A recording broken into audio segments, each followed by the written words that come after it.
Assalamualaikum warahmatullahi wabarakatuh. Sobat sekalian, mendengar bayi yang menangis atau tertawa adalah hal yang biasa. Tapi dengan izin dan kehendak Allah Subhanahu wa taala, ada bayi-bayi yang dapat berbicara. Simak kisahnya. Nabi Isa alaihi salam. Penciptaan Nabi Isa alaihi salam adalah seperti penciptaan Nabi Adam alaihi salam. Seperti disebutkan dalam Al-Quran. Sesungguhnya, misal penciptaan Isa di sisi Allah adalah seperti penciptaan Adam. Allah menciptakan Adam dari tanah. Kemudian Allah berfirman kepadanya, "Jadilah." Maka jadilah dia.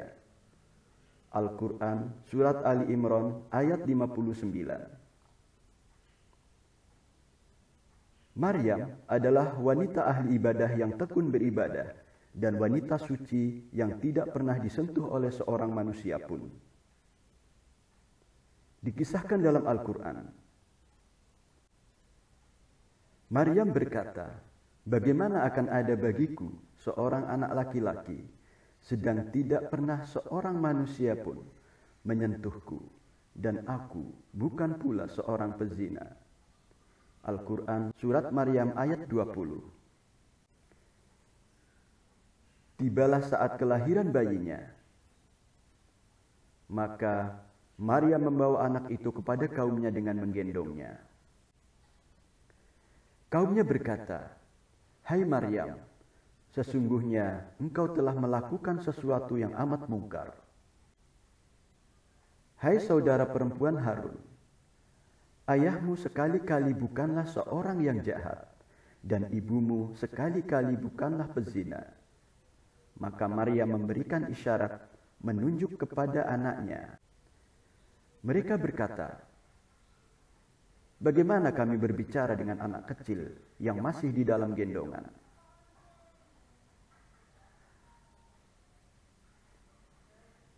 Tiba-tiba Nabi Isa alaihissalam yang masih bayi menjawab, "Sesungguhnya aku ini hamba Allah. Dia memberiku Alkitab dan dia akan menjadikanku seorang nabi." Al-Quran Surat Maryam ayat 27-30. Juraij. Juraij adalah seorang ahli ibadah dari kalangan Bani Israel. Suatu saat ia pernah membuat ibunya kesal. Di tengah menjalankan ibadah sholat, ibu kandungnya datang menemuinya dan memanggilnya, "Juraij, Juraij." Mendengar panggilan sang ibu, Juraij pun bimbang dalam sholatnya. Akan menjawab panggilan ibunya atau meneruskan sholat. Akhirnya, ia memilih untuk meneruskan sholat. Karena sudah sakit hati, ibunya Juraij pun berkata, "Ya Allah, jangan engkau matikan Juraij sampai engkau memperlihatkan ia wanita-wanita pezina." Doa sang ibu pun segera dikabulkan Allah Subhanahu wa taala. Tak lama kemudian, Juraij didatangi oleh seorang wanita cantik yang merayunya. Juraij menolaknya dengan keras. Karena kecewa dengan penolakan Juraij, wanita itu pun memfitnah Juraij. Seiring berjalannya waktu, wanita tersebut hamil dan melahirkan seorang anak laki-laki. Dan ia mengaku kepada kaum Bani Israel bahwa anaknya adalah hasil hubungan gelapnya dengan Juraij. Dan kaum Bani Israel pun marah. Mereka tak henti-hentinya mencela dan menghakimi Juraij. Juraij yang merasa tidak bersalah mencoba untuk mendinginkan suasana. Segera Juraij mengambil air wudhu dan melaksanakan sholat. Juraij mendatangi bayi kecil yang dituduh sebagai anaknya dan bertanya, "Siapa bapakmu?"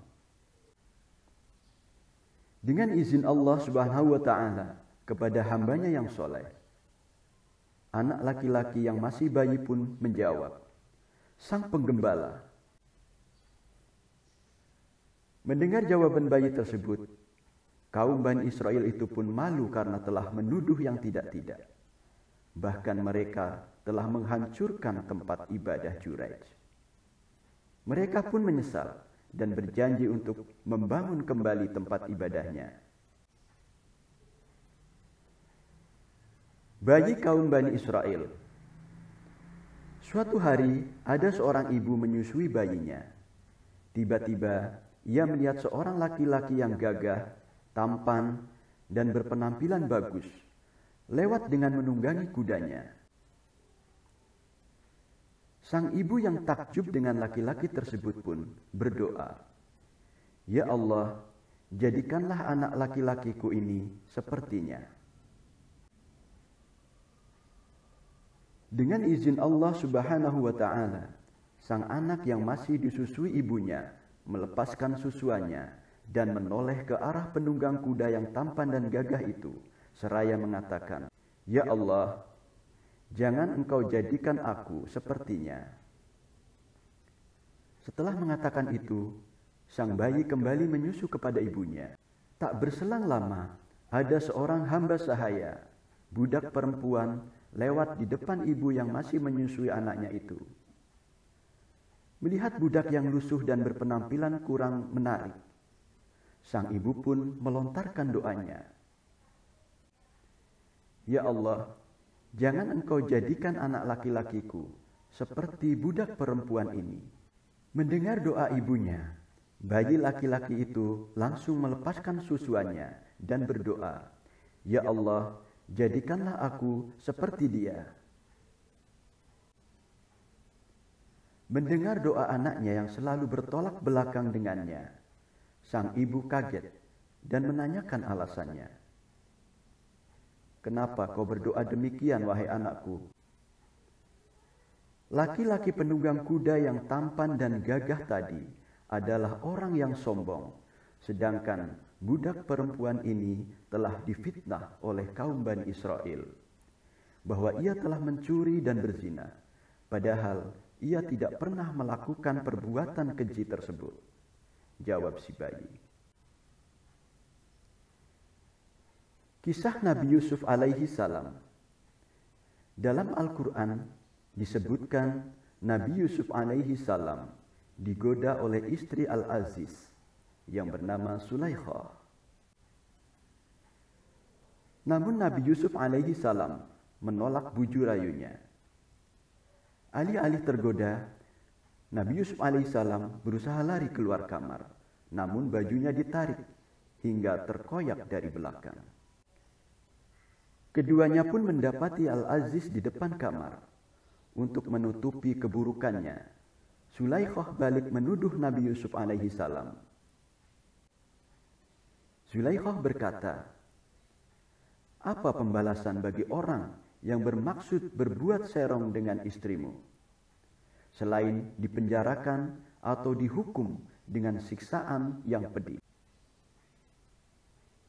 Kemudian Nabi Yusuf alaihissalam menyampaikan apa adanya. "Justru dia yang menggodaku dan menundukkan diriku." Dan seorang saksi dari keluarga wanita itu memberikan kesaksiannya. Jika baju gamis koyak di muka, maka wanita itu benar dan Yusuf termasuk orang-orang yang dusta. Al-Quran Surat Yusuf ayat 25-26. Keluarga Sulaikha yang memberikan kesaksian dimaksud adalah putra pamannya yang masih bayi.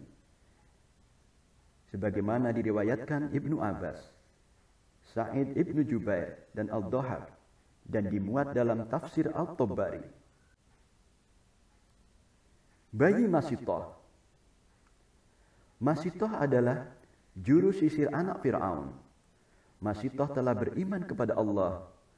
Suatu ketika, keimanannya diketahui oleh Raja Mesir itu. Fir'aun pun geram dan kemudian menyiapkan hukuman untuknya. Masitoh tak gentar, walau diri dan anak-anaknya harus dimasukkan ke dalam wajan yang sudah dipanaskan. Allah pun meneguhkan keyakinan Masyitah melalui anak bayinya. Allah Subhanahu wa Ta'ala tunjukkan satu kuasanya.